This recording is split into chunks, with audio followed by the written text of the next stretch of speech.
चलिए देखिए, आज पढ़ेंगे हम प्रकाश संश्लेषण। प्रकाश संश्लेषण क्या होता है? जिस प्रकार से हम लोग अपने घर पे भोजन का निर्माण करते हैं, खाना बनाते हैं, उसी प्रकार से पेड़ पौधे भी अपना भोजन बनाते हैं। जैसे हम लोग का रसोई घर होता है, वैसे ही पेड़ पौधे का भी एक रसोई घर होता है, क्लोरोफिल। ठीक। प्रकाश संश्लेषण क्या है? जब हम निम्न कक्षा में थे, जब हम 4 या 5 में, तो प्रकाश संश्लेषण की परिभाषा होती थी कि हरे पेड़ पौधे सूर्य के प्रकाश की उपस्थिति में अपना भोजन का निर्माण करते हैं। इस क्रिया को हम क्या कहते हैं? प्रकाश संश्लेषण कहते हैं। अब उच्च स्तरीय कक्षा में चलेंगे 10वीं में, तो उसकी परिभाषा आपकी बदल जाएगी। प्रकाश संश्लेषण वह प्रक्रिया है जिससे हरे पादप का मतलब पेड़ पौधे अपना भोजन कार्बन डाइऑक्साइड जल की मदद से, अब उसमें कार्बन डाइऑक्साइड आ जाएगा, जल आ जाएगा।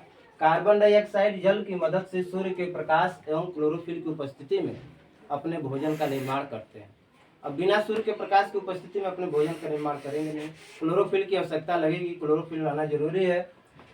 इस प्रक्रिया द्वारा उन्हें ऊर्जा प्राप्त होती है। जब भोजन बनाएंगे, उससे भोजन ग्रहण करने से उनको ऊर्जा मिलेगी, जिससे वह जीवित रह सकते हैं। इस संपूर्ण प्रक्रिया को ही हम प्रकाश संश्लेषण कहते हैं। ठीक है। प्रकाश संश्लेषण, उसका जो समीकरण है, जिसे हमने कहा कि प्रकाश संश्लेषण के लिए कार्बन डाइऑक्साइड जल की मदद से, तो कार्बन डाइऑक्साइड CO2 एवं जल H2O, इसमें सूर्य का प्रकाश उपस्थित होना अनिवार्य है। एरो मार्क, हमारा जो भोजन बन के तैयार हुआ ग्लूकोज, वो कार्बोहाइड्रेट्स है। पेड़ पौधे का भोजन बन के तैयार होता है, इसको हम कार्बोहाइड्रेट्स कहते हैं, ग्लूकोज कहते हैं। सूर्य के प्रकाश की उपस्थिति एवं क्लोरोफिल के उपस्थिति में भोजन बन के तैयार हो गया, उसमें से हमारा ऑक्सीजन निकल जाता है। अब इसको कैसे संतुलित करेंगे, तो ध्यान देंगे, इधर कार्बन 6, इधर कार्बन 6 करने के लिए 6 से गुणा करना पड़ेगा, तो 6CO2 हो गया। अब देखिए यहाँ पर ऑक्सीजन कितना हो गया, तो ऑक्सीजन 6 गुणा के 12 हो गया। इधर ऑक्सीजन 6 है, भाई ऑक्सीजन 2, 6 2 8 है। जब ऑक्सीजन 8 है, ऑक्सीजन को अब देखिए यहाँ पर ऑक्सीजन 6 गुना के 12 एक 13 था, इधर ऑक्सीजन 8 हो गया। अब ऑक्सीजन को छोड़ करके पहले हाइड्रोजन को हम कर लेते हैं। इधर हाइड्रोजन 2, इधर हाइड्रोजन 12 था। अब 12 हाइड्रोजन के लिए इधर 6 से गुणा करना पड़ेगा, तो हाइड्रोजन कितना हो जाएगा? 12। अब देखिए ऑक्सीजन कितना हो गया, तो 6 गुना के 12 ऑक्सीजन ही और 6 ऑक्सीजन ही, 12 6 18 ऑक्सीजन हो गया।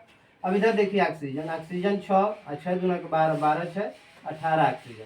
अर्थात इसको याद करने की आवश्यकता नहीं है। कार्बन डाइऑक्साइड और जल, इन दोनों की अभिक्रिया कराया तो पहले हमारा कार्बोहाइड्रेट अर्थात ग्लूकोज बना, जो ग्लूकोज का सूत्र होता है C6H12O6। उसके बाद ऑक्सीजन निर्मुक्त होगा, इसमें से ऑक्सीजन निकलता है, ऑक्सीजन निकलता है, जिससे मनुष्य उसे ग्रहण करके जीवित रहता है।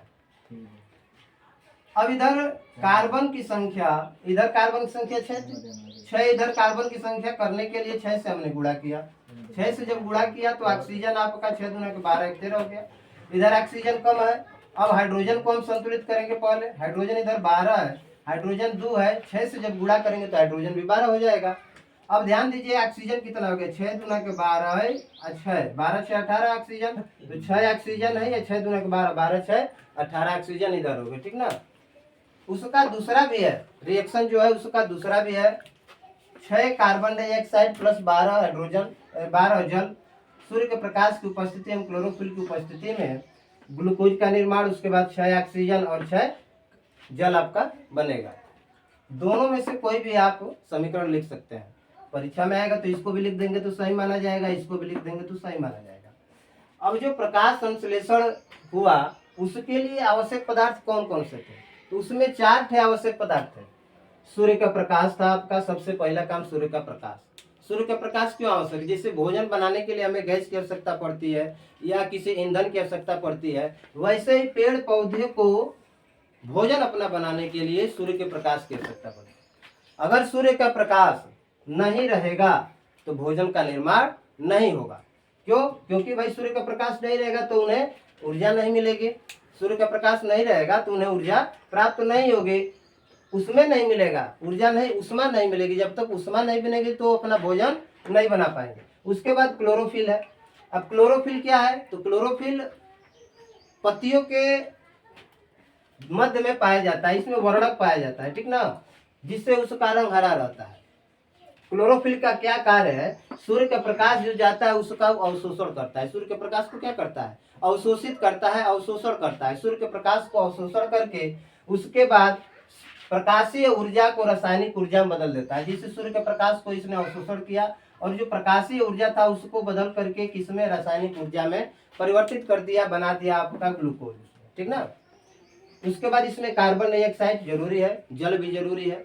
इन 4 चरणों की आवश्यकता पड़ती है। 4 आवश्यक पदार्थ है। अगर सूर्य का प्रकाश भी नहीं रहेगा तो भोजन नहीं बना पाएंगे पेड़ पौधे। क्लोरोफिल भी अनुपस्थित है तब भी नहीं बना पाएंगे। अगर कार्बन डाइऑक्साइड भी अनुपस्थित है तब भी भोजन नहीं बनेगा, या जल भी अनुपस्थित है तब भी भोजन नहीं बनेगा। जैसे आई मान लीजिए एक पेड़ है, नीचे जड़ है, जड़ से उसने जल को ग्रहण किया, उसके बाद पत्ती में आया, सूर्य का प्रकाश उस पर पड़ा, कार्बन डाइऑक्साइड रंध्रों की सहायता से अंदर ले गया वायुमंडल से। ठीक ना। इन सब की क्लोरोफिल इसमें उपस्थित है। इन सब की प्रक्रिया में भोजन बनाना वो प्रारंभ कर देता है। इसके बाद है आपका क्या? उसके चरण, प्रकाश संश्लेषण के क्या क्या चरण है वही है। तो क्लोरोफिल है जैसे प्रकाश ऊर्जा का अवशोषण करना। क्लोरोफिल क्या करता है? प्रकाश ऊर्जा का अवशोषण करता है। दूसरा क्या है? जब प्रकाश ऊर्जा का अवशोषण किया उसने तो प्रकाशीय ऊर्जा को किसमें बदल दिया? रासायनिक ऊर्जा में रूपांतरित कर देगा। प्रकाशीय ऊर्जा को किसमें? रासायनिक ऊर्जा में। क्लोरोफिल का क्या कार्य है? क्लोरोफिल का कार्य है कि प्रकाश ऊर्जा को अवशोषण करना। सूर्य के प्रकाश से जो ऊर्जा आ रही है उसका अवशोषण किया, अवशोषण करके क्या किया? प्रकाश ऊर्जा जो है, प्रकाशीय ऊर्जा को उसने रासायनिक ऊर्जा में परिवर्तित कर दिया। उसके बाद है इसमें चरण में कि जो जल के अणु है उनका अपघटन हो जाता है। उसमें जो जल है, जो जल है आपका H2O, जो आपका H2O जल है इसका अपघटन हो गया। किसमें अपघटन हो गया? तो हाइड्रोजन और ऑक्सीजन में, 2 भागों में टूट गया आपका। ठीक ना। यहाँ से एक प्रश्न बनता है कि प्रकाश संश्लेषण की क्रिया में ऑक्सीजन कहाँ से प्राप्त होता है? ऑक्सीजन कहाँ से आता है? तो कैसे? जल के अणुओं के अपघटन के द्वारा ऑक्सीजन प्राप्त होता है। महत्वपूर्ण प्रश्न है, 1 नंबर में पूछ लेता है कि प्रकाश संश्लेषण की प्रक्रिया में ऑक्सीजन कहाँ से मिलता है, कहाँ से प्राप्त होता है? तो क्या कहेंगे हम कि प्रकाश संश्लेषण की अभिक्रिया में जल के अणुओं का जब अपचयन होता है, अपघटन होता है, तो उससे हमको क्या प्राप्त होता है? ऑक्सीजन मिलता है। उसके बाद क्या है? कार्बन डाइऑक्साइड का अपचयन। अब कार्बन डाइऑक्साइड जो है अपचयित हो जाती है, उसका अपचयन हो जाता है। किसमें अपचयन होता है? तो कार्बोहाइड्रेट्स में होता है। किसमें होता है? कार्बोहाइड्रेट्स में होता है। कार्बोहाइड्रेट्स में इसका क्या हो जाता है? अपचयन हो जाता है। ठीक ना।